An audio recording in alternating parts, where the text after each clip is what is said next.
inform the people that I want to inform anyway. Now, onto the actual game. It's might be easy for me to pay attention to chat actually, because I've got this game is in a window. You can't see it on there, but trust me, I've got it's in a window. It's in a smaller window, so I can actually see it. Anyway, I was originally thinking this was a point and click, but no, it's actually more of a VN. But so, good I've got a drink here, because otherwise I'll be very, very dry in a minute. Let's go with the amazingly weird adventures of Into the Miskatonic. It's said best keep it window size for animation.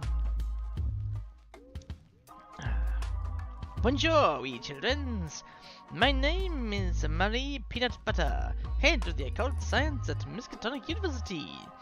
Ours is the most prestigious institution of dark magic, the occult, and all the strange ghoulies that live in your peripheral vision. I am here today to tell you a story about a little girl that ruined everything. But ruining everything gives you the opportunities to make everything better. Wee wee! What's that? You ask why I have a giant hand sticking to my head? Well, that is because I am French. Okay, it is a thing we have, so no funny business, we? You'll learn about the strange things people are afflicted with throughout the history. After this, you'll think my head is cute and adorable, as you should. But first, let me describe to you the state of the world prior to the witch girl that ruined everything. Do not fret, you probably know this already, we? So, you are aware of the giant aliens that we call gods, and the cultists that worship them? No? Then let me tell you. Some worship Cthulhu, the giant man-octopus dragon thing. His cults teach eternal patience, waiting for Cthulhu to come back to them so he can destroy the world. Rude. Some worship Yog-Sothoth, the other dimensional god of knowledge. These smarty pants try to build portals to let him come here, but that would destroy the world too. Not so smarty. Most humans, like our witch girl, worship Shub-Niggurath, known as the Old Mother. Even cultists for other gods will pray to Shub-Niggurath at the end of their spells and rituals. Yeah, I quite like Shub-Niggurath personally. That is because Shub-Niggurath is the goddess of humanity. Her cults preach love and compassion among everyone. Very lovely, we? But like our witch girl, some can be blinded by their desire for harmony. There are some that would take advantage of the naive notion that all humans are loving and good. Not so lovely. Okay, so you know of gods now, we? So let's talk a small bit about the humans of the world. Some countries have been more afflicted than others by the strange happenings of the universe. For example, in Canada, Yetis. Thousands of them. But the Canadians are well prepared. Yeti invasions are considered a national pastime. Bring the family. Well, shoot some Yeti. We'll shoot some Yetis. This is what us French call an English person.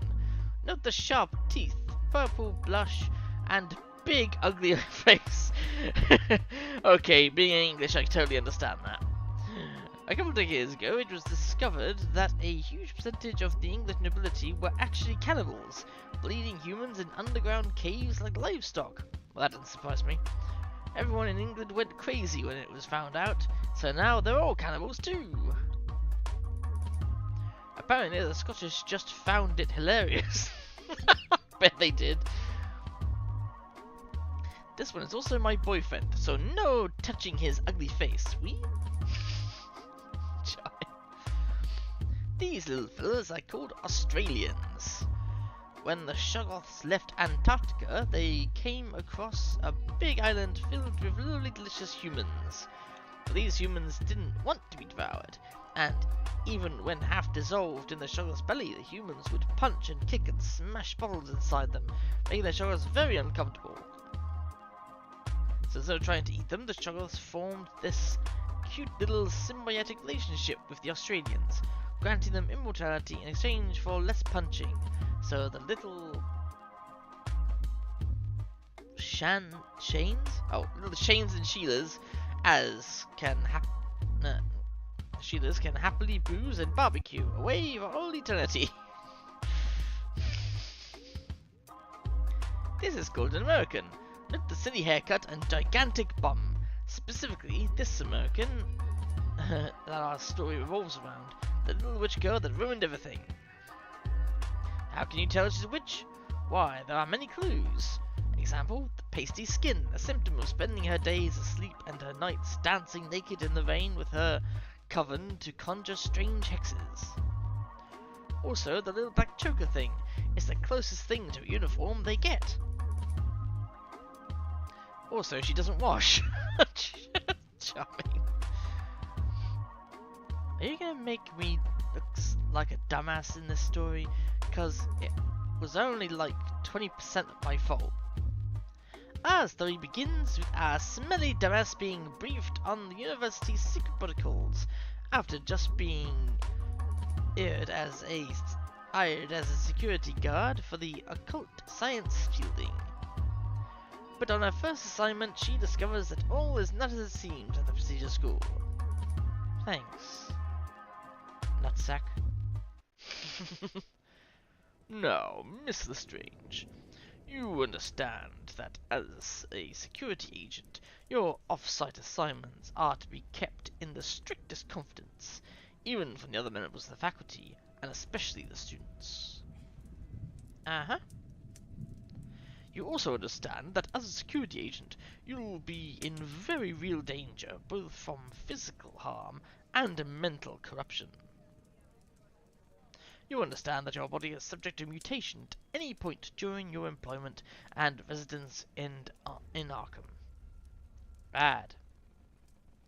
And finally, you understand that as a University of Occult Science, you are obligated to assist us with research regarding your supposed magic eyes, and failure to comply will result in your immediate dismissal. Sure. Well then, Mr. Strange, welcome to the Miskatonic University. That's kind of terrifying, and unfortunately I can't take a screenshot. Oh well. Awesome! Ah, you must be the new security guard, Charlotte, right? Yep, that's me. Great, I'm Johnny, head of the internal security. I'll be giving you a tour of the building you'll be patrolling. Then I'll show you to your quarters. Ready to go? Sure. Well, you'll be working here in the occult science building. Your wish, right? Have you dabbled in any occult science? Well, I'm pretty good at the occult stuff, though mostly I use it for errands and favours for folks. Plus a few hexes, blights, just to keep up that witchy appearance. Blood into the jam, bones into sponge cake, cat into mush. Oh, poor cat. Phallus into tiny screaming vestigial face. Normal stuff. Well, we do things a little differently here. This way. Awesome! This is the Ethereum, where our students can perform experiments on the Necromonicon. The creature acts as a shield to the outside world, keeping any experiments sterile and quarantine any unexpected summonings. Hi! Hello! We didn't know it could do that. Did you try talking to him? You're going to find some much needed common sense around here, Charlotte.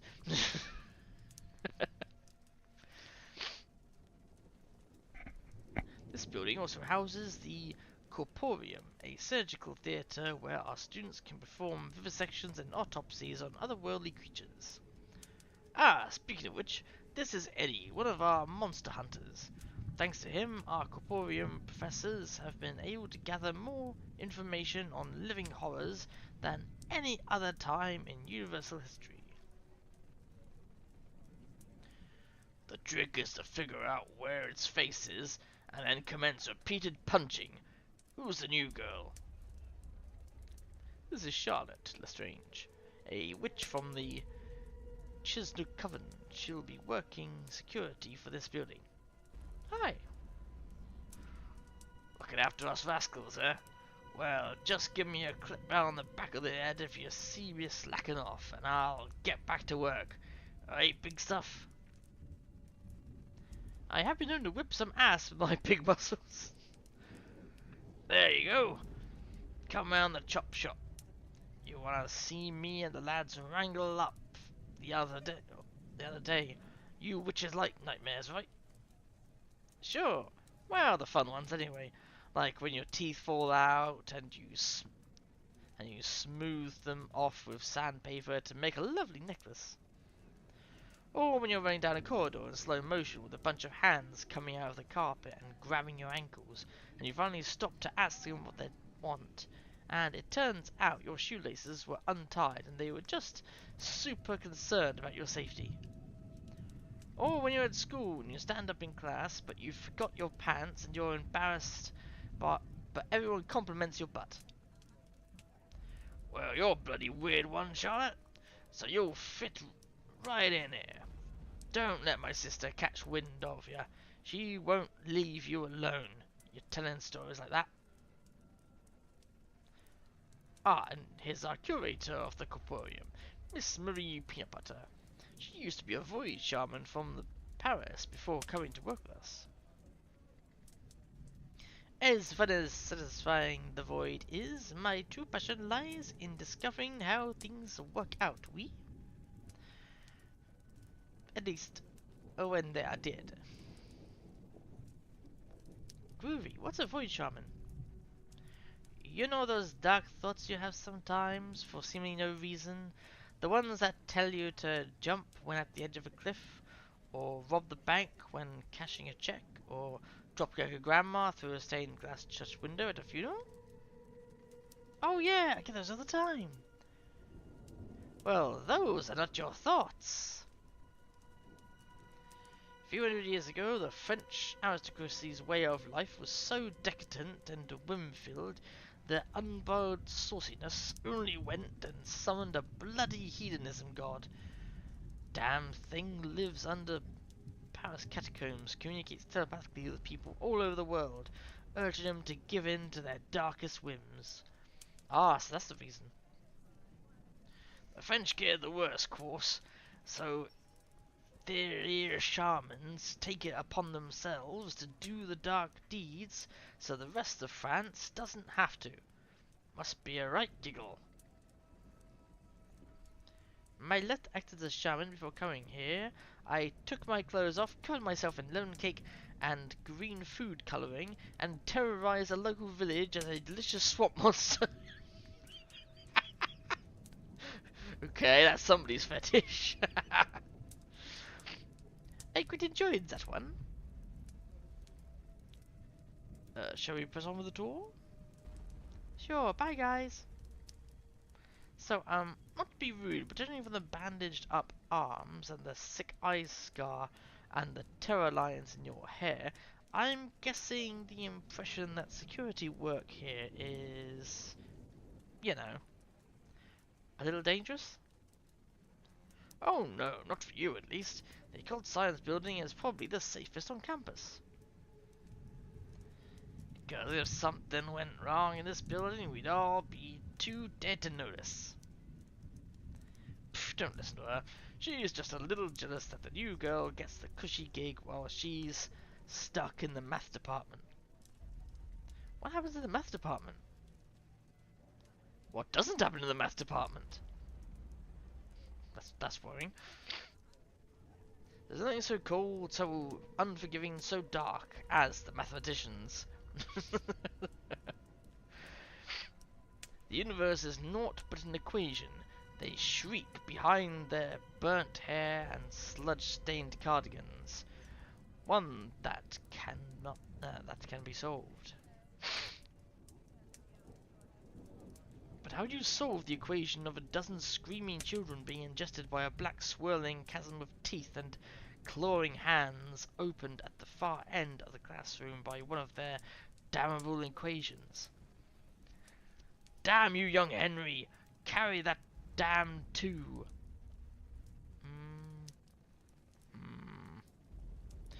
So let's carry on the tour. Next up is the library. Awesome!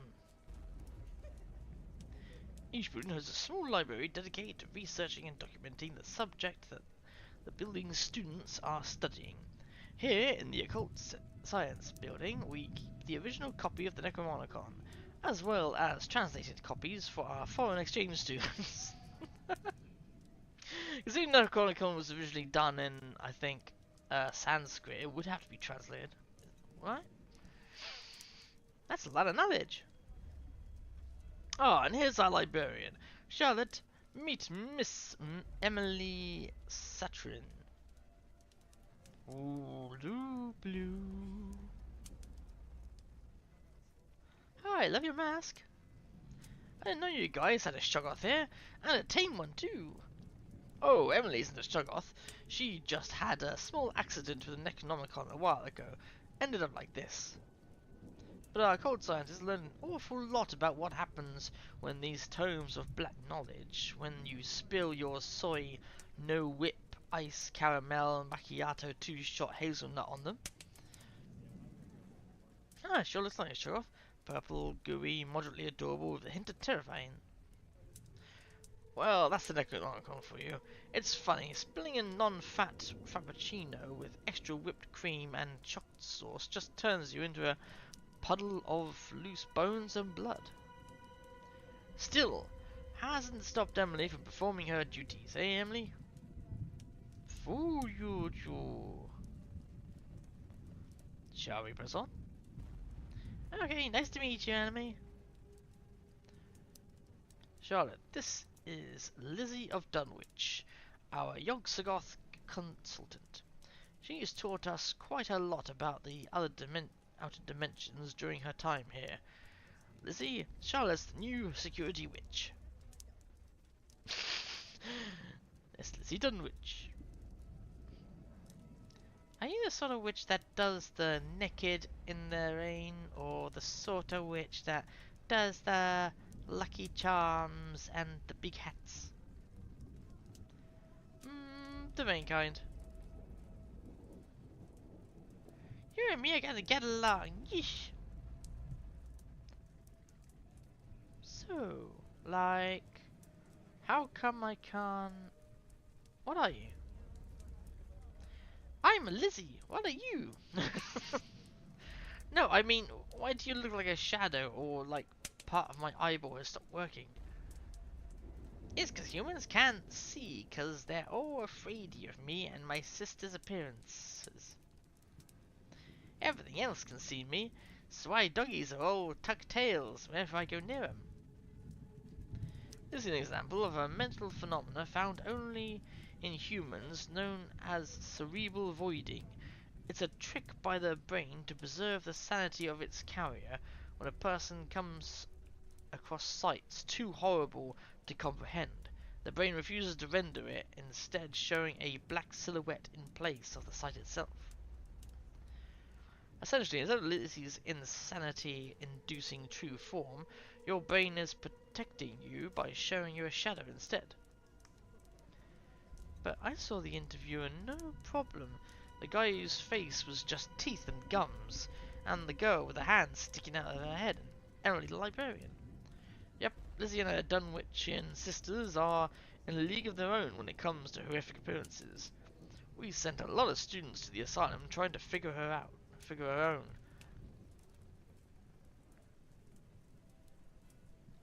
That is awesome!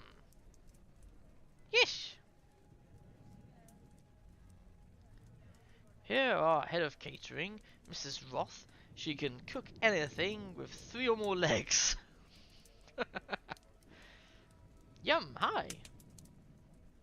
Oh, look at you witches all skin and bones. You just let one of my little gremlins know what fills your tum, and I'll whip it right up.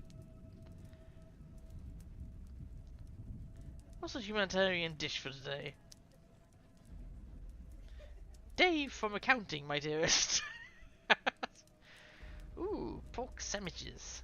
Yummy, yummy, yummy. We employ a small staff of cannibals from England, Eddie in the Carborium and Annie being two of them. They only eat fresh, accidental deaths with the family's consent. Usually. Oh, I get it, humanitarian. It's funny. Well, once you're done with Johnny's little tour, let me know and I'll make you breakfast. You're making her into breakfast? Let me have that arse portion. We'll make steak and kidney pie. Big ol' witch rump. You ain't eating no rump steak, Annie. Your little heart's got poor old Dave. Oh, come on. At least let me have your ugly feet, eh? Nice and lean, covered in flavour, and entirely useless. Look at them, all the way down there. When I'm done with them. Great! Let me get a little appetizer, eh? A little lick between the toesies? Pre-brunch snacket? How about it? Don't encourage her, dear. She'll be crawling all over me till your feet are falling off. My bad. Speaking of cannibals. Good morning, Miskatonic. It's your favourite morning announcer, Mindy the Morning, bringing you all the Miskatonic morning announcements as and when I see fit. It's currently 2:30 in the afternoon, so let's get started. Those of you students that have volunteered for the submerged Necronomicon mutation testing that has unfortunately been called off by Professor Baxter on the grounds that the school swimming pool is now alive. Lunch today will be turgid and depressing. And with the owner of a white child, please support the reception office. It is currently being towed. What was that? That's Mindy, the morning announcer. Does she do that a lot? Perpetually. You seem pretty confident around this stuff, Charlotte. Oh, I grew up in Maine. Not as many mutated folks, but they make up for it in all the goofy supernatural happenings. Hey, Johnny, there has been looking for you. Thanks, cousin. Come on, Charlotte. Let's make a quick stop. What happened to her? Oh, that's Chasm, one of our portal diver team. They usually work out of Dunwich, coming back to write reports on their expeditions. When they come back, of course. So, let me make a quick stop and I'll show you to your room. Dr. Thursday Valentine. Ah, Johnny. So this is the strange girl. The crumbler. The ruiner. Wow, look at that sky. I like how your coat melts into the floor. Yep, this is her, Charlotte. This is Dr. Thursday Valentine, the head of the occult science and discoverer of residual evil. It is work taught the university about lingering nature of documenting malicious entities. Oh no, his work is... Essentially, he figured out why seemingly innocent innocuous writings, can summon horrific creatures or cast terrible curses. It is why the books bleed. That's cool. I had a book that kept growing teeth and screaming and whatnot. It was my diary though. Excellent. I shall inform my colleagues of your arrival. We will merrily indulge in the popped corn. Ta-ta. I like him. You know, you've come highly recommended, Charlotte. Oh yeah, by who? Charlotte! I can't believe you finally hired my tiny baby monster. I mean, what are you doing here? Get some gainful employment, teaching kids about old school dark magic. None of this occult science in my class. Oh, they got you teaching. Oh, you know, I'm in security. Keeping folks safe, wandering the halls, swinging a comically large keychain, bopping folks on the head with a flashlight, top secret missions, stuff like that. Pretty on point hiring selection, if you ask me. Heh, yeah, safety, that's definitely a key word when I think of Charlotte Lestrange and her magic eyeballs. Hey, those cats turned inside out on their own. Those cats turned inside out on their own. I sneezed. Hush your gums. Well, speaking of abominations, I gotta go teach a bunch of 18-year-olds how to turn blood into peanut butter by dancing in the rain. You're gonna love it here, Charlotte, and the Miskatonic's just one big like-minded community, all working towards making the world a better place, just like our coven. Get on phone, you get some time off. There was nothing cosmic about them, Rumen. They were just cats with their bones on the outside. They got better. So you two are in the same kind of cult? Sort of. We're witch cultists of Shub-Niggurath. Essentially, we believe that since the universe is filled with crazy, awful bullshit, that humans should be nice and loving to each other. Some of us, like the Cult of the Black Sun, have these awesome bake sales for their neighborhoods, whereas others, like the Cult of Loveliness, hunt and slaughter encroaching monsters to protect their hometowns. We're sort of like goth girl scouts. Oh, I'm all for that. What about you witches? We take all our clothes off and dance in the rain. Typical witchy stuff, but we use black magic to do nice things for the townsfolk. Body snatching breech birth babies to make them crawl out their mum, summoning fixer pixies when a guy's legs fall off, using transmutation circles as portals for when the trash collectors want a week off. Stuff like that. Wait a minute. The Cult of the Black Sun do bake sales? And the Cult of Loveliness are monster hunters? What does the Cult of Kill, Murder, Death plant gardens or something? Oh, you mean the Cult of Fetid Reputation? No, those guys deliver meals to old ladies. And what was that about magic eyes? Oh, don't worry about that. I just do this. Oh! Fuck. That's terrifying. Extremely terrifying.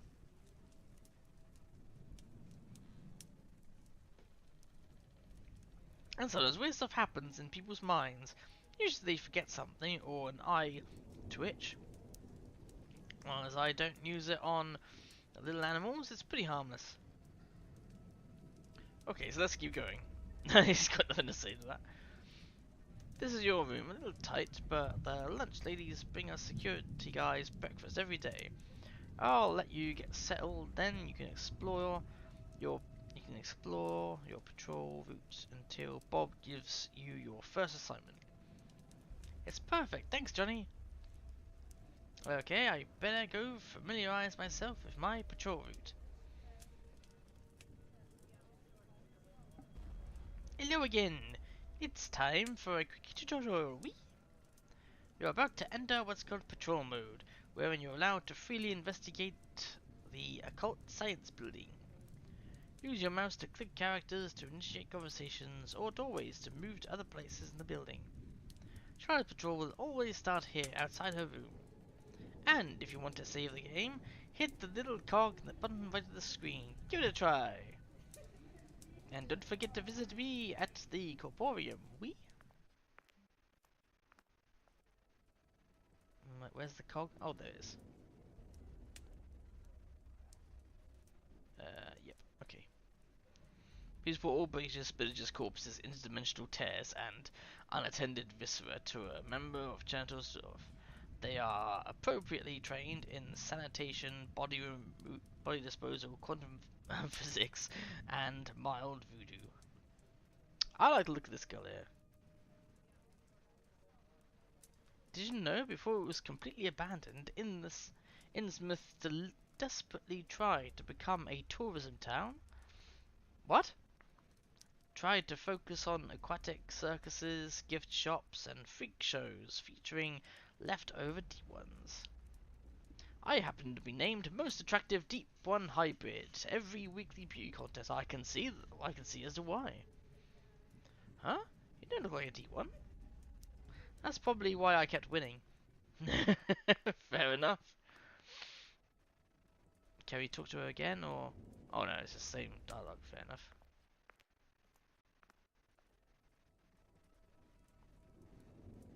Nico Dak, I think. Or Day. Nico Day? You're the new security girl, right? I'm Nico Day, archivist of the Occult Science Building. Feel free to tell me your deepest and darkest. Okay, I left school when I was 9 to become a witch, and quietly hope that schools don't teach people anything important past that. Interesting. And they do, by the way, quite a bit. Oh, well, shit. Don't listen to him. If you can count and spell, everything else is optional. Roger Cavendish, Chief Medical Officer. And what does that tell you? You can do more than count and spell, right, Doctor? Well, a few things bring people back from the brink of a terrible baphometic death, creating vaccines for supernatural diseases. Have you ever seen a prosthetic tentacle? Don't get him started on his damn prosthetic tentacles. Any more little nuggets of secrecy, Charlotte? Okay, here's a fine one. People think that I cock my hips all the time because it's a Shub Niggurath witch coven thing, when really it's because I'm secretly proud of my butt. It's a good butt. Rest of me sucks, but it's a damn good butt. On behalf of all cannibals, thank you for sharing it with the world. You're welcome. Hey, there's a friend. So, I'm subbing a class for one of the astronomy guys, right? And substituting means it's time to watch a documentary in the lecture hall. And everyone's watching this thing, and it's like the closest star to our solar system is about 4.5 light years away, and you thought you felt lonely. And I'm like, why would you assume that? Why assume that about literally everyone who watches this thing? I grew up in a coven surrounded by spells, things, psycho bitches, and now I'm working at university. I salivate at the concept of loneliness. I wonder if they say that. I wonder if they say that in nature documentaries too, trying to make weird animals relatable. Yeah, and you thought you sprayed pungent union at attacking predators. And you thought you had a projectile tongue that was sticky at the end so you could catch cute bugs. And you thought you had a four-headed penis. What the F has a four-headed penis? I believe I mentioned it before. It's, an echidna. Yeah, echidna, there you go, I was right. Maybe girl echidnas are into the whole eldritch horror kink. Guy echidnas gotta step up their game and turn their penises into horrifying, horrific nightmares. I had no argument for this. Right, what are these two? Annika Silverstein. Ah, it's the new security. Annika Silverstein, Alien Theology. Caitlin Brookshire, Pun Enthusiast. Pun Enthusiast? Charlotte Strange, Badass Witch Cop. So, what happened to the last security guy? Are they on sick retirement adventures? Last I heard, he landed in Aruba. Then the rest of him landed in Cancun. Ooh, that's not good. Yes, quite tragic. Entire cult science building exploded, leaving only a crater, oddly filled with indentations of the faces of the workers and students who were in there. That was before our time, of course, since we're alive and whatnot. Huh. But there's like protections from that happening again, right? Oh yeah, they put a sneeze guard in. Exactly. Right. Well. Okay, that's everyone. Anything else I can click on? That badass picture. Oh, I enjoyed myself. I should look around, meet some folks, get a lay of the land, and all that. I'm only working here for a while. Well, that's the door. That's the room I came out of, isn't it? Oh, look, there's thingy up there in the sky. Up there on the wall. I didn't notice her. Hello, Spooky. How's your feet? Why the fascination with my feet, Annie? Surely the juiciest stuff for cannibals is like the brain or whatever. Oh, no, no, no, no. Can't eat brains, my lovey. Eating brains gives you the shiggles. Shiggles? What's the shiggles? Shits and giggles. An English disease. Makes you shiver and laugh uncontrollably while you lose control of your body. Then you die. Had a friend who had it back home. Significantly as hilarious than it sounds. That sucks, man. Yep, and now I'm all inconsolable, and the only way to cheer me up is to give me a bite of your giant bum. Damn it, Annie, you almost had me feeling like you weren't a complete ass. I don't need the complete ass, just half a cheek at most. Okay, that was pretty clever. I'm here all week.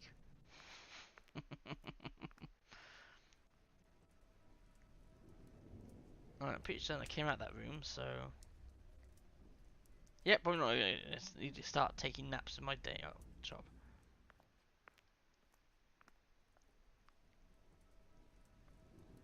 Let's try this room.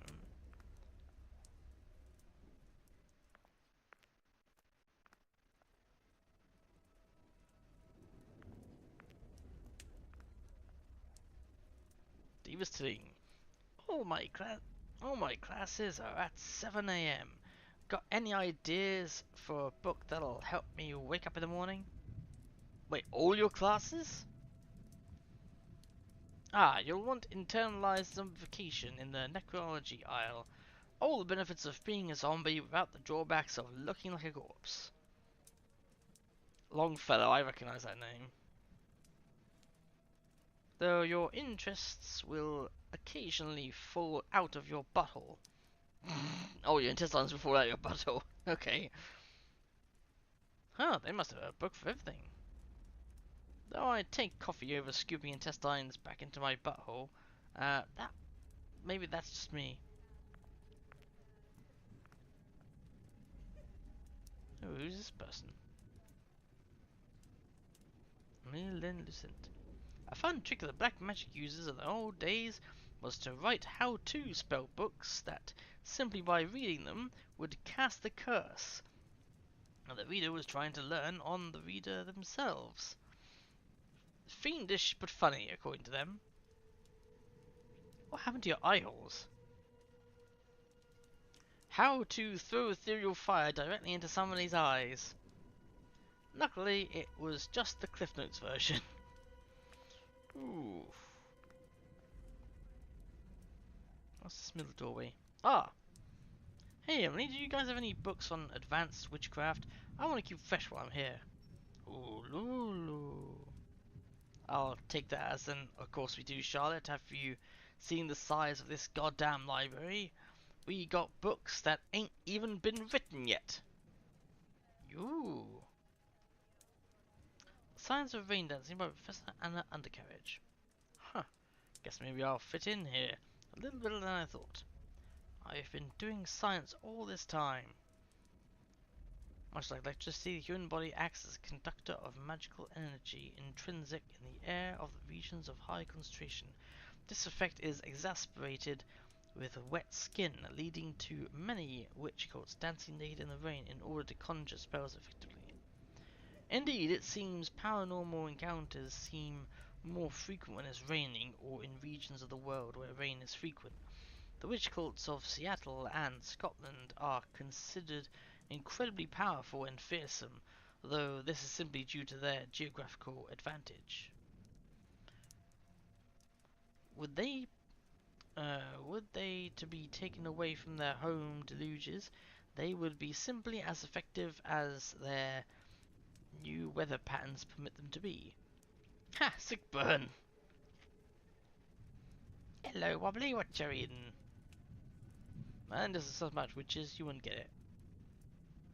Nah, probably not. That stuff's not cool and magical for a dumb old cannibal like Annie. No place for an ugly old purple blood like poor old dumb old cannibal Annie. Poor dumb Annie.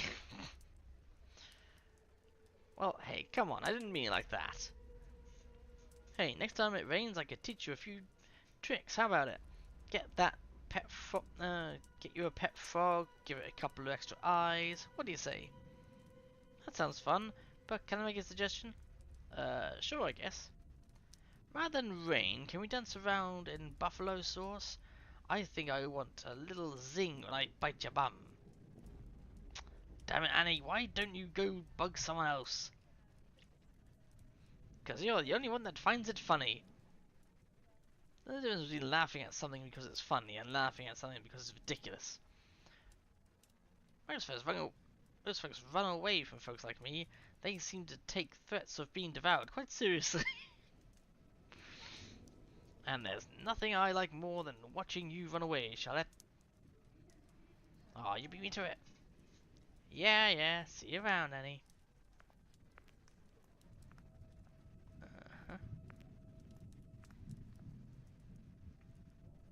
She's got a whole bunch of tentacles there.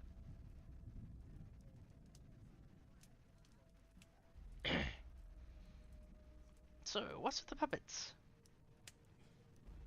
We help her talk with unfamiliar people on unfamiliar subjects. One must become more familiar with us in order to become more familiar with her. Spent a little too long in the psychology department, huh? I've heard research and all them dark psychiatrics can rub off on people. And you spent a little too long in engineering to not know when someone's pulling your leg. So working and studying in certain buildings has a residual effect. I wonder what effect working in the occult science building has on witches. I wouldn't start taking a chalkboard to my coven dance rituals. No one wants to know the angle of rotation on one of my sick free-balling pirouettes.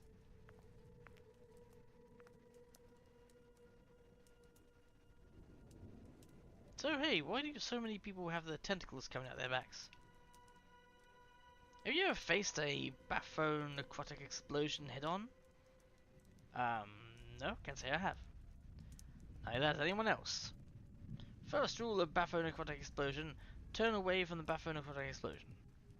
Well, I guess the first rule would be, don't cause a goddamn batho-necrotic explosion, but people can seem to help making that one.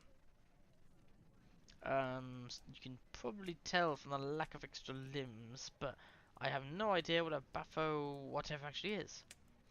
It's the process of deliberately caving in an artificial portal through our dimension to stop extra-dimensional entities from getting out. It's a last resort, since usually there are teams of portal divers still inside, but hey, better than the end of the world, huh? I guess. Hey, maybe you guys should try transmuting circles. That's what us witches use when we need to summon creepy stuff, and none of my coven have any weird tentacles. All you need is chalk, a little blood, some candles, and a complete disregard for pants. Yes, we've all been taught the witch method, but the scientific method reduces the elements of randomness, increasing the size and duration of the portal to allow for human entry. And best of all, you get to keep your clothes on. That doesn't sound like best of all, to be honest. So science is magic plus underwear, huh? And there's a little guy here. Hey Lizzie, what you up to? Grilly Cheese is the best human invention. Everyone says so. Yeah, I totally agree. Everyone? Like everyone in university? Everyone in the dimension? The Mygo, the Lithians, the Starspawn, Cthulhians. The Cthulhians when someone makes one for the homeworld elder things. Even Yogg-Sothoth likes one now and then. Really? Not like the eternal combustion engine, no penicillin, the telephone, light bulbs, eyeglasses, great big trains, microscopes. Nah, we don't need any of that. So humanity, for all of its achievements, all the love and loss, all the wars, all the technology, innovation, all the art and culture, everything we've done, and we're considered by the rest of the universe as those guys that make mean grilled cheese. Mmm. Mm-hmm. I don't know how to feel about that. Neither do I, to be honest.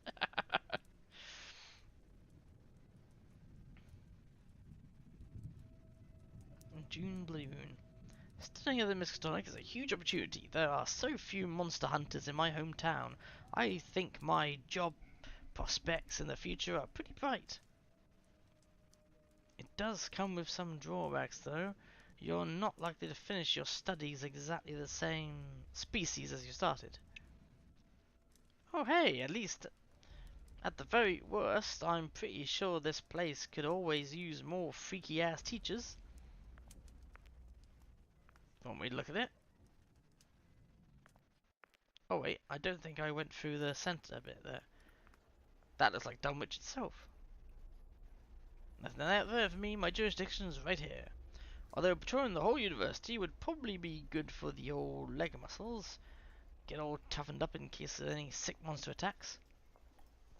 Can't stand lean steak myself, much prefer pressed ham. Stop trying to make me laugh, Annie, it ain't gonna work. Oh yes it is. It's gonna make me laugh anyway.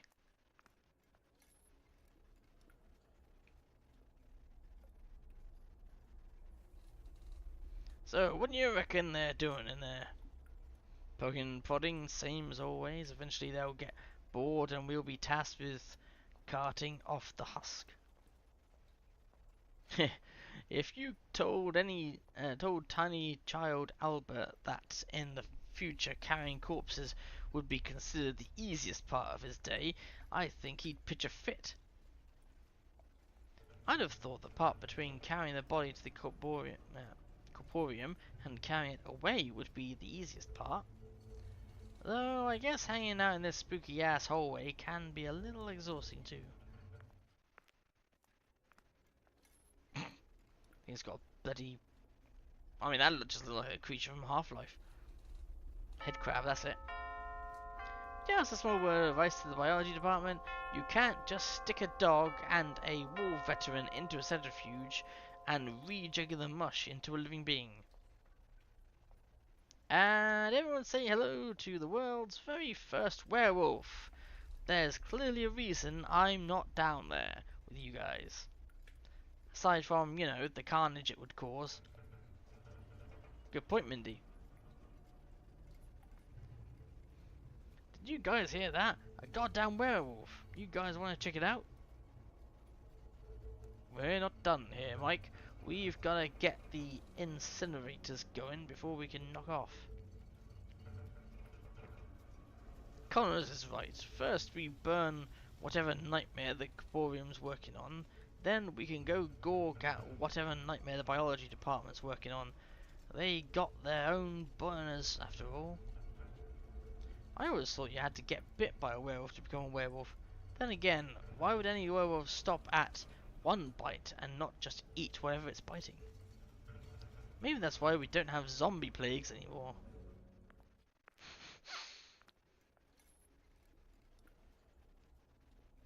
Oh man, look at this sick, awesome thing.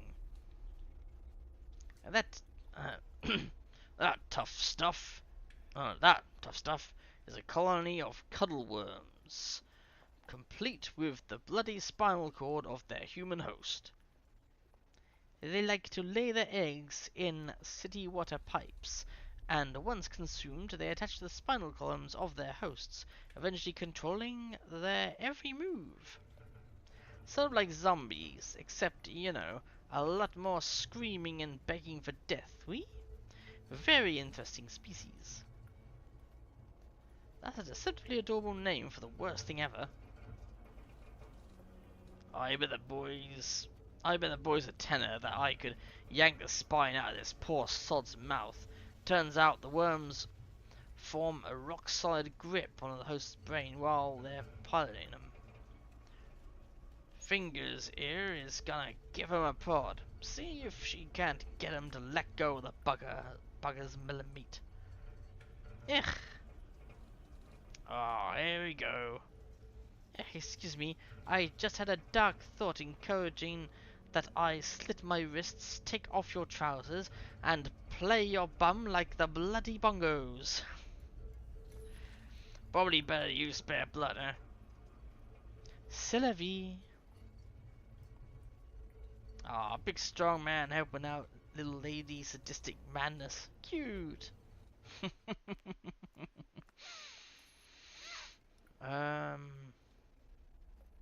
Did we click on that guy as well?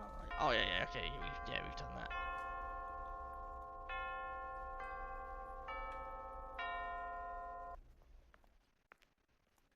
Alright, so next hallway.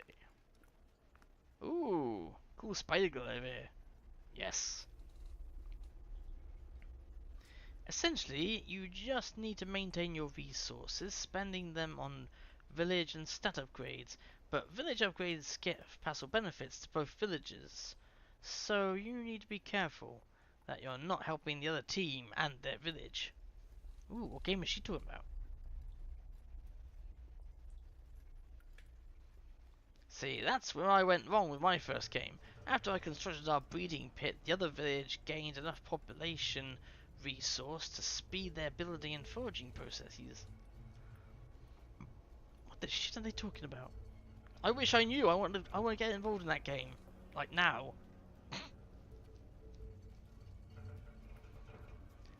So after you've drawn from the encounter deck, if what you draw is a monster, pick from the monster deck. Then you can choose to fight or flee. If you fight, compare your player card's Frosty stat with the monsters and add a d6 to both stats to determine whether you win or lose. If you want to flee, it's the same process with liquidity stat. Once you've returned to the village board, you can add your successful foraging tokens to the village stockpile. Whatever team successfully builds their village first wins, or whatever team's village runs out of food, materials, or population resource loses. And do I have to go by my in-game name too? Couldn't hurt. I was talking about some sort of board game. Never played one before. Not many places to put the board when you're off dancing in the woods with nothing but a smile on. I know where to keep the pieces. Well, I mean, maybe I shouldn't go there. What's unique about our planet is that all the plants and animals share a universal language, or a sort of collective consciousness guiding things like migratory patterns, blooming seasons, what is predator and what is prey, things like that. It also acts as a conduit of emotions or organic life. A flower is plucked, the garden screams, a cow is slaughtered, the whole herd weeps. Humans seem to have lost this ability over the last 100,000 years, and those few that can hear it go mad with the knowledge of it. Just so you know, the planet is very upset with you humans. Yeah, I'm not surprised. Guess I'd better go apologize to my bagel. Oh man, I hope that ain't true. As wish goddess of a love goddess, I should probably be spreading the love to everything, not just humans. And I've eaten a whole lot of burgers. Due to recent unscheduled experiment by a member of our security team, the Ethereum has become talkative and boisterous. As a result, our most boring students are required to spend recreational time chatting with the Ethereum in an attempt to shut it up. Students encountered are encouraged to practice vivisection during recreational hours, using the locally bred horrors, nightmares, pets, or children available. These resources are included in your tuition. Occult Science entrance. Students of the occult science are discouraged from interacting with other students of the Miskatonic alumni. As strange or upsetting as occult science seems to be, the subject is incredibly tame in comparison. Ask yourself why anyone would come to the Miskatonic University to study geography. Ask a point. Books branded at the schools in Sydney are to, under no circumstances, leave the library. Branded books found outside the library will be shot on sight. Okay, I think I've read every bit there.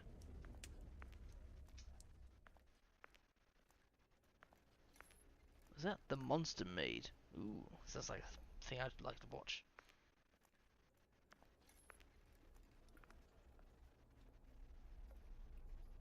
Oh, it's up there as well.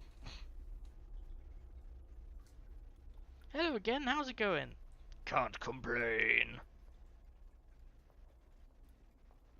Jessica Morgan. So, you're the one who taught the Ethereum to talk, huh? I guess, but I think he knew already. Hi, I'm... Wait, let me figure it out. Ah,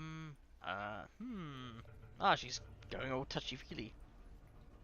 Layer of grime over the extremities, so you're aware of the mutagenic atmosphere and have applied a home remedy, so you're local to New England. But no real accompanying stench other than that of dead flowers, so you're often with other people. Mild wobbling at the touch indicates a lack of exercise, but the very dirty boots mean you're outside in the rain a lot. Judging by the short black skirt and choker, you're an active worshipper of Shamanigath, the goddess of love and humanity, and combining the grime, wobbliness, smell, and outfit, you must therefore be a member of the Chunskook Witch Coven. Wow, exactly. Although they were just observations, so what's with the creepy tentacles? This is as close to a handshake as I get. Ah, well, enchanté. So what's your deal? Oh, I'm Jessica Morgan. I'm the record keeper for experiments performed on the Necronomicon, though I was a detective before my arms got all noodled. How do you keep records if you can't control your arms? With a handshake like that, how do you hold a pen? What do you mean? I have perfect control of my arms. Oh.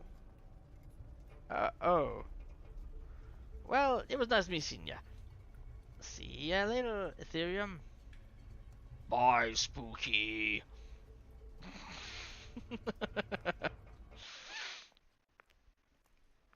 Bob's office. Staff are encouraged to only disturb Bob on matters of immediate security or apocalyptic concern. Students are encouraged to go away. Do those swimming things act as your arms? That's pretty groovy. Yep, the thing to remember about all these occult shenanigans is that most of these monsters are just really ugly animals, and animals can be trained. Hey, aren't those like those creatures from that like first-person shooter that I can't remember the name of? Cool. How'd you train them? Traditional combination of treats and mild punishment. As a treat, I'll let them keep my arms. And as a punishment, I headbutt the shit out of them. Now they never leave Mummy's side. Don't even have to command them for the easy stuff. What counts as easy stuff when training floating worms to act as replacement arms? Oh, you know, cooking, cleaning, getting changed, all the essentials. You should see me play the trombone. Okay. Lots of interesting images there. Here's a group of 3.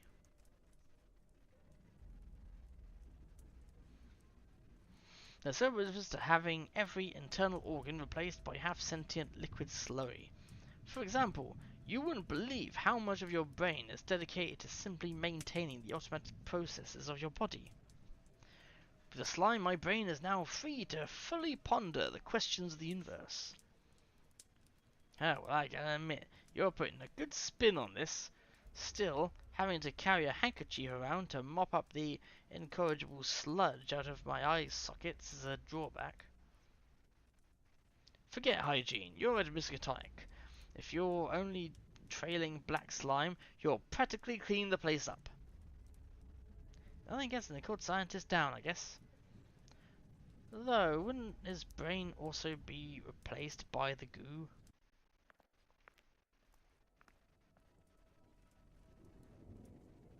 The geography building has probably the least dangerous lessons on campus, but also has the highest security. Can't have the public figure out where the plateau of Leng is, or worse, Raider. Why not? You know how some people can't help but get close as they can to the scene of a car crash? Imagine that car crash being a centralized supernatural apocalypse based in the Pacific Ocean.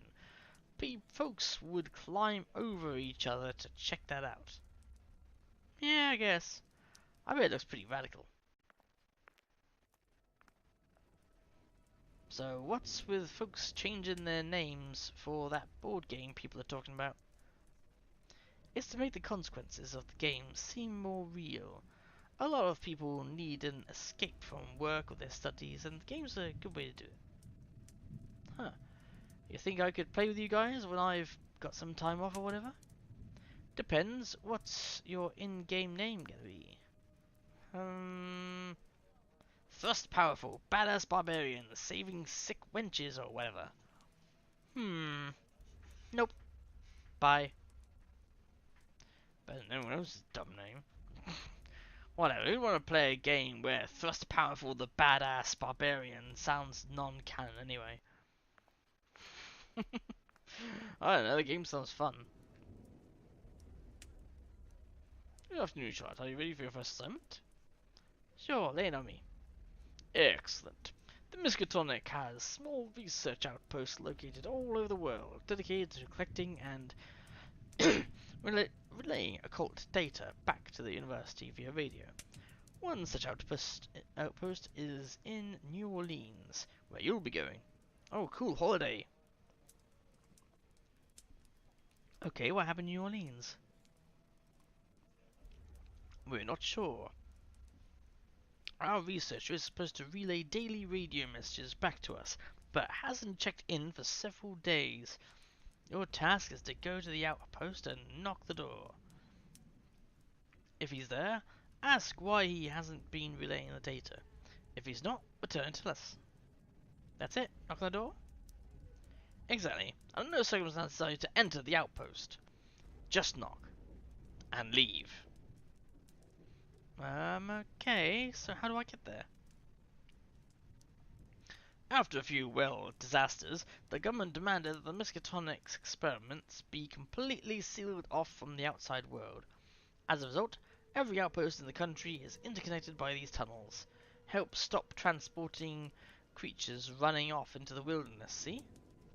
Spooky, so I'm walking to New Orleans. Oh no, of course not. You'll have a driver. Hi! Ah, hey Lizzie! Looks like you're driving this spooky-ass tunnel system together. Yish! New Orleans is not too far in straight lines. Should get there lickety-split.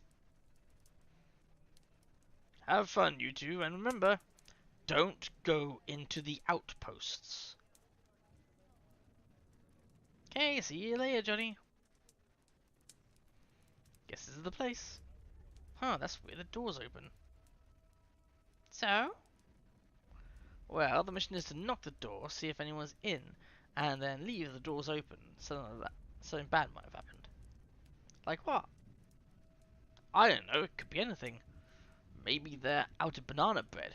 Maybe someone's pregnant and they've gone to get a doctor. Maybe Cthulhu cultists have invaded to have a sick hoedown. Maybe they're pregnant with Cthulhu cultists' banana bread baby. We should check it out. Supposed to be authorized to go into outposts. Done witches and witches are for knocking on doors, not poking around our outposts. Come on, we'll be, showing initiative. They'll be like, wow, Lizzie and Charlotte, you sure saved the day poking around in that outpost. Good thing you did, or all those chupacabras would have got back to home base and ate all of us. I don't think that's what they'll say. Well, I'm going to take a look anyway. Feel free to join me if you want to save the university from chupacabras. Guess I'll be okay if we just look. Fear the goo. Oh, that's not a good sign, is it? New Orleans outposts. Initially, the outposts were each equipped with long-range radios, able to communicate with each other, stave off loneliness, good for morale. Until the Australia outpost incident broadcasted the screaming of an entire country on all frequencies. Now the outposts can only communicate with the Miskatonic hub. Can't hear each other, good for morale. Fear the goo. What's this? Huh? Fear the goo? Written in goo. What goo should I be fearing? Should I fear the goo, the fear... Should I fear the goo sign is written in? Maybe it's peanut butter. Humans are allergic, right? Only the ones who ate deliciousness. The only ones who ate deliciousness. Nope, I think this is a warning about the same goo it's written in. Can't be that dangerous then, if the warner preferred using it over, a pen. Maybe he has no pen. Maybe his pen is goo. Maybe that's why he's so afraidy. Because of pen goo. Pen goo. Guess there's only one way to find out. Let's keep going. Oh, that's a rather big collection of goo. The goo room. There's a lot of it. I love it like there's no other explanation there. It's just, there's a lot of it. How about see this whole room before we move on? That's the detective thing to do. Yeah, that's not what you're meant to be doing though.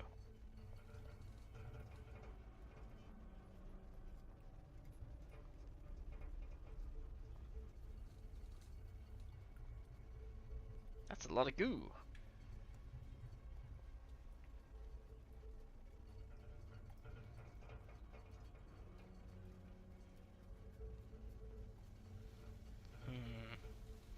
Extraction facility. Initially, we thought the signs were overkill, the Miskatonic already being notorious for its anal retentive approach to the supernatural. Alas, after several decades and several thousand casualties, we learned that the most dangerous thing in our work was a wandering mind. Somewhat true, I guess.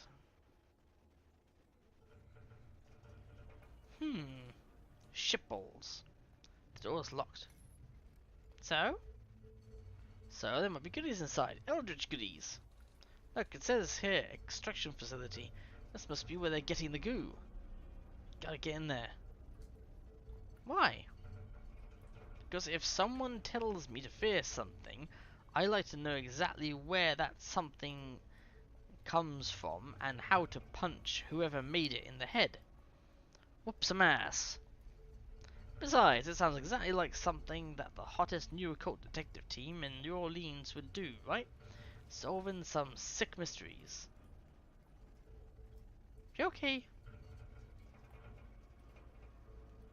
Record all findings. Yachnithi. they were allowed a small number of personal effects on site.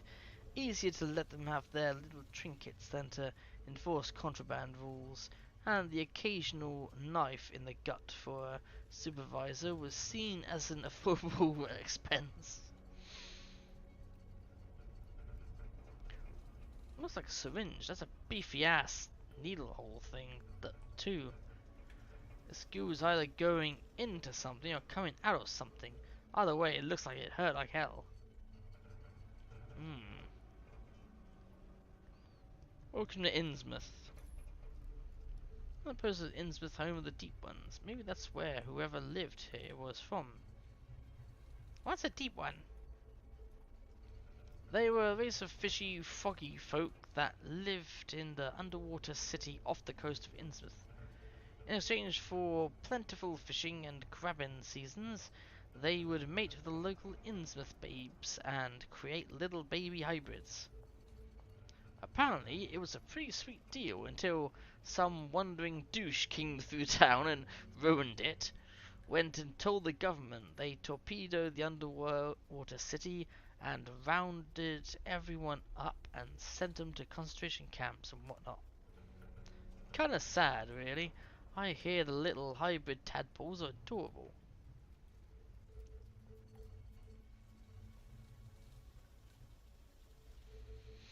Some sort of manifesto.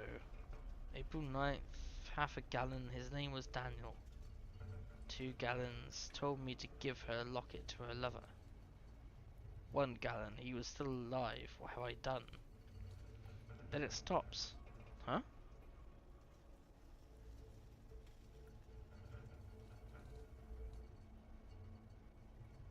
So, each night my darling wife hidden deep in the back room of an Orlesian brothel prays to her goddess Shub-Niggurath.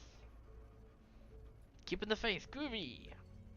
That we might find a new home, that I might find work much less dreadful. She is becoming too large to convincingly lie that she is carrying a human child, so we must gather our pennies and leave soon. Huh? There's a little photo.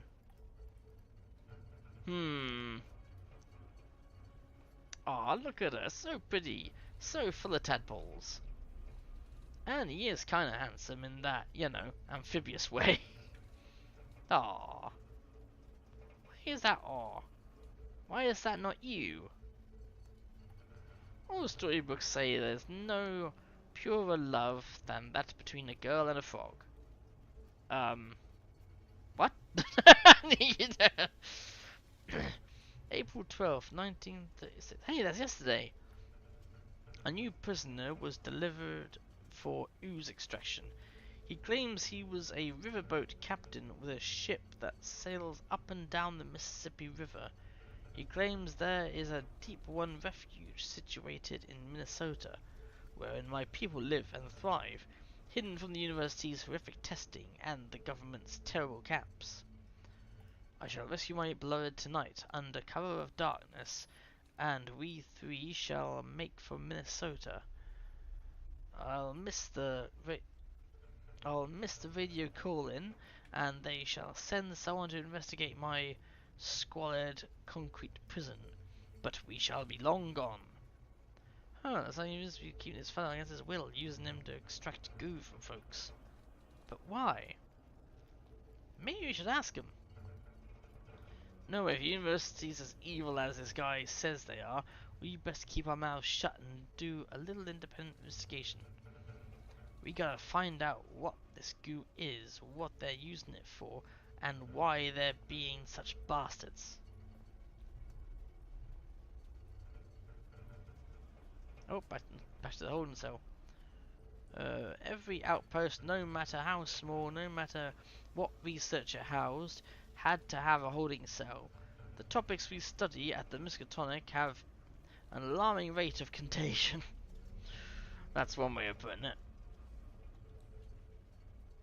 Not for holding delicious pastries. Fucking shit on my dick. Another goddamn locked door. You look angrier than you should be. Sorry, the concept of, you know, privacy makes witches a little testy. Whatever, let's find ourselves some keys and F these locks up. Ooh, I like these posters. That one, that one, that one, that one, and that one. I love them all. Little Yachnidi. The deep ones could be manipulated in a way humans couldn't. They had what the brains called a deeper emotional intelligence than us. They would cry at the simple concept of tragedy, so to threaten them with their own was viciously effective. Like I said, what the fuck? Hey, I love it. Are those a super rare Dead Randy monogamy arc covers? How did he get these? These are ultra banned all across America. We gotta take these. What? Dead Randy, the sexy necromancer.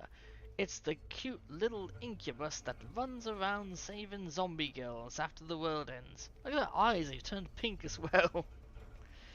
And then boning them. The story arc was written by my first Coven Den mother, Agnes Ski Williker. It's a story of how this succubus girl, this purple girl here, wants Dead Randy all to herself. But while they're all mutual, Dead Randy gets sad that he's not boning mad dames, and him and the succubus girl learn that love should be shared with everyone, not saved for individuals. Yes, go Polly. It's adorable. Why do humans ban it? Same reason they ban everything, folks getting too cheerful. Promoting cultist ideologies, they said. Not sure how love everyone you can and don't be a douche is considered the same as, you know, let's get Cthulhu to F the world up, but whatever. Plus, I guess Dead Randy's pretty rampant in this series. Hard to get that love everyone message across in a story about a nymphomaniacal blue midget getting, without getting, you know, vigorous. But the message was so awesome! Completely true to our cult's mantra, and everyone in Chestnut thought us witches were pretty groovy after these stories came out. Preach love and compassion, for the universe offers neither. They put that as our town motto after Miss Agnes wrote this series. Come on, he's gotta have the hard copy somewhere. The girls in the coven will shit their minds when they hear what I found. She's still looking kind of concerned. Still though, I love the look of these. Aww. There we go. The sexy necromancer, death of a deviant. Dead Randy in the second announcement, Harmony Arc, episode 1, death of a deviant. Once again, Dead Randy finds himself expelled from the Incubus Academy of Hell for failing the not looking like a tiny idiot portion of the class. Forever exiled, Randy seeks refuge on a desolate Earth, destroyed by a mysterious plague that leaves the land barren in all but zombies. Using his powers of necromancy, Dead Randy calls together another village made of bones and sinew, drawing zombies from all over the wasteland looking for a place to live. Once probably randomly affectionately names this new town the Bone Town. Oh yeah, I peek a few cute zombie girls in the shambling horde. One way ticket to the Bone Zone.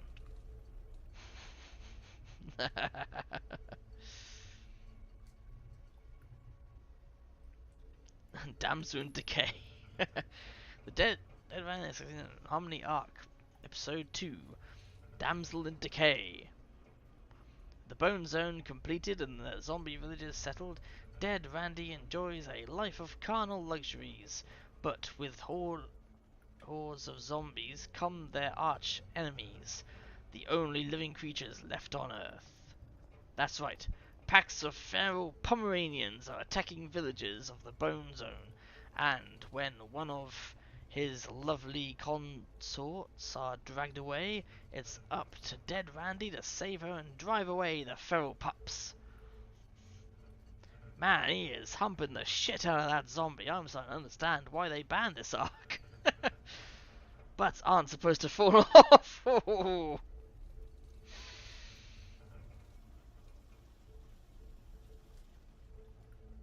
Oh yeah, polyamorous polymania. Dead Randy, the Sexy Necromancer Harmony Arc, Episode 3, Polyamorous Pollyanna. A new visitor from the underworld arrives in Bone Town, a salacious succubus named Sally.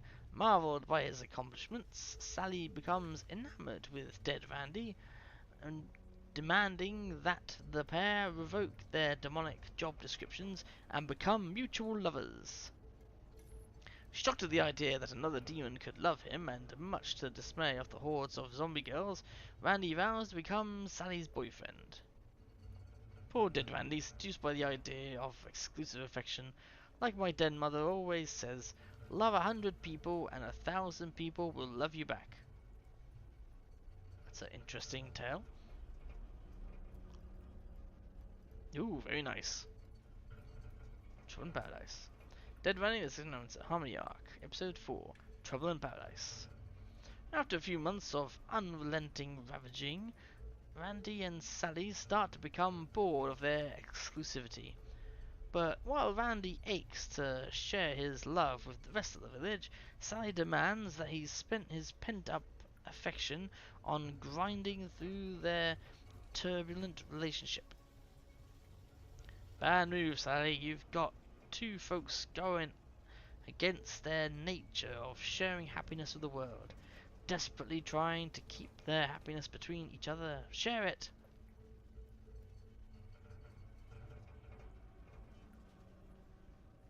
Aw, that's adorable, that one.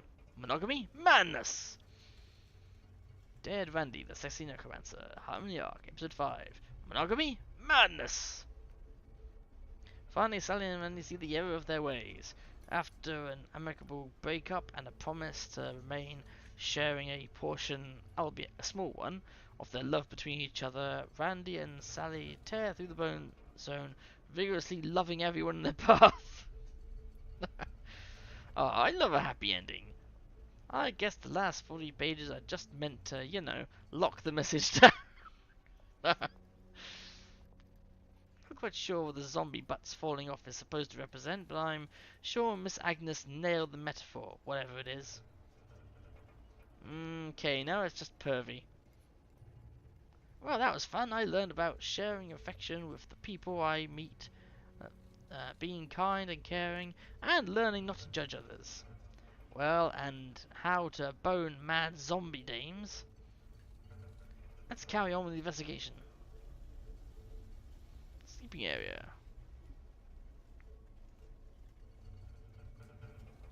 Designated sleeping area.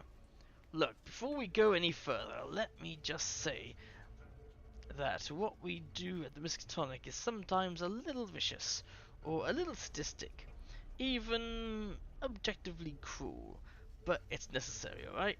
The universe is a writhing cauldron of unrelenting malice. We do what we do to make sure you don't realize that fact. Oh, a key. A cock key. A key to the holding cell. Let's head back to the locked door and check it out.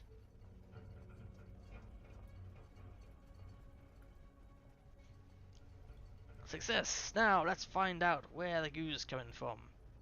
Oh. What's that?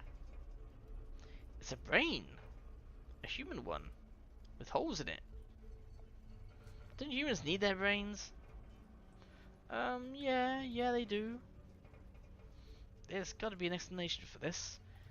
The university is stealing brains to extract weird orange brain goo out of them? I mean, why? What's the point? This is probably why they don't want us here. Because of brain goo experiments. Yeah. We're gonna have to play it cool. Figure out who we can trust at the university and ask them some questions. Well, Rumman's been there a while, and I know I can trust a fellow witch. And you can trust a fellow Lizzie! Exactly, that's like half the faculty right there. Besides, I'm sure there's a reasonable explanation for all this. We just gotta be careful not to get fired for insubordination or treason or whatever. Go on, partner, let's go do some sleuthing back at home base.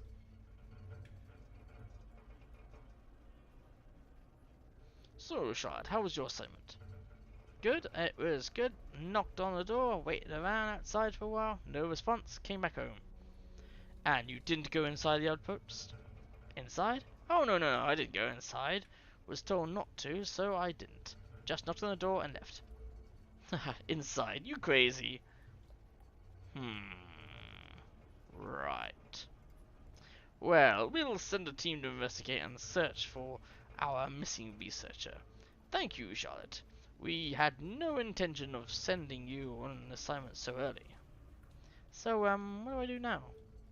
You return to your quarters and get some rest. Tomorrow you start patrolling the occult science building. Right. Well, talk to you later, Bob. Looks like we're in the clear, Liz. Are we still being detectives? Damn right. We're gonna get to the bottom of this. But for now, let's get some sleep and start investigating tomorrow. Okay, see you tomorrow, Charlotte. I'm gonna go pray to Yog-Sothoth. See you, Lizzie.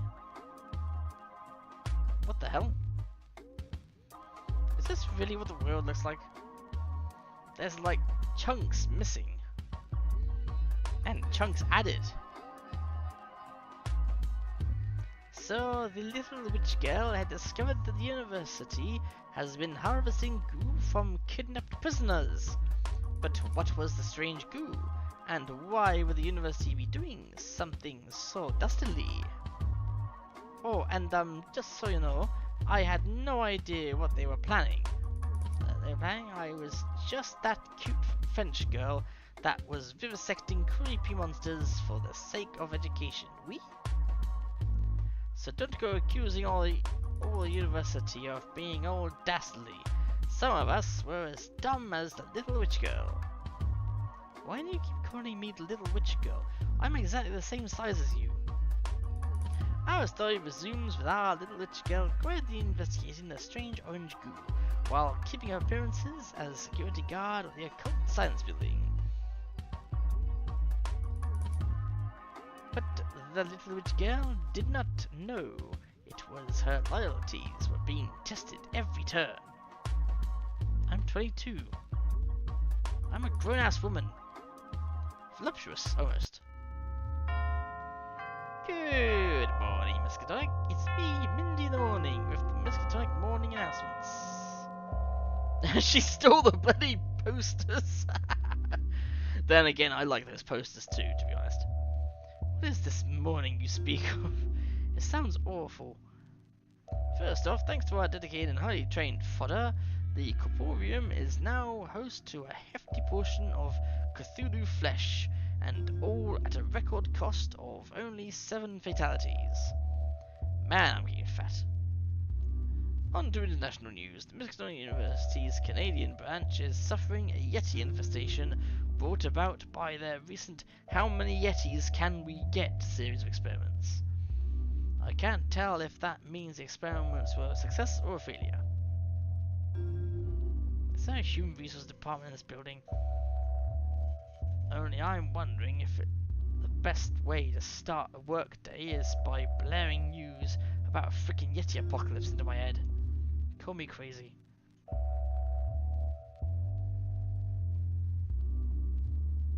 Oh, hey Lizzie, how's it going? Is she just even filthier than normal? Also, look at all the different... I love those posters. I just love them. What you doing? Grime bath. Keeps all the New England atmosphere off, so I don't get any extra bits and bobs sticking out of here and there, like the folks here. Secret witchy trick. Wanna try some? What's in it?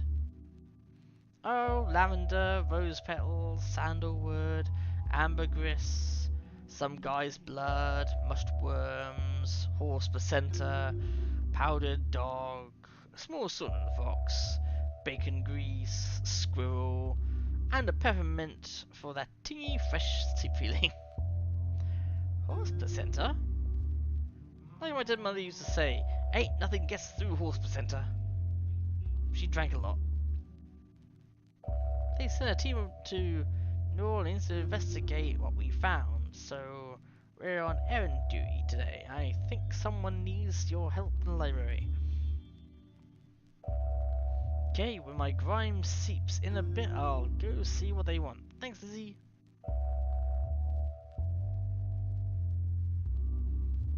Oh, Annie, I thought Mrs. Roth did the breakfasts. She's off catering some dopey executive brunch for the higher-ups, so I'm delivering today. Here's yours. Who is it? I don't know if it had a name, seeing as it's a bacon sandwich. I could ask if you want.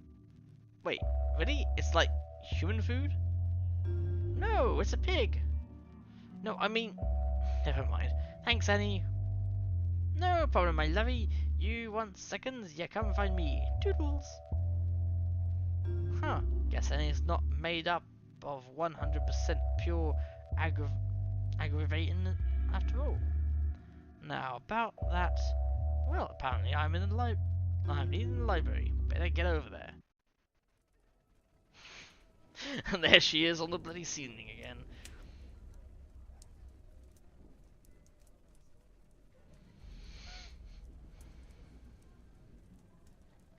Right, it's about 4. Yeah, I think I'll take a break now.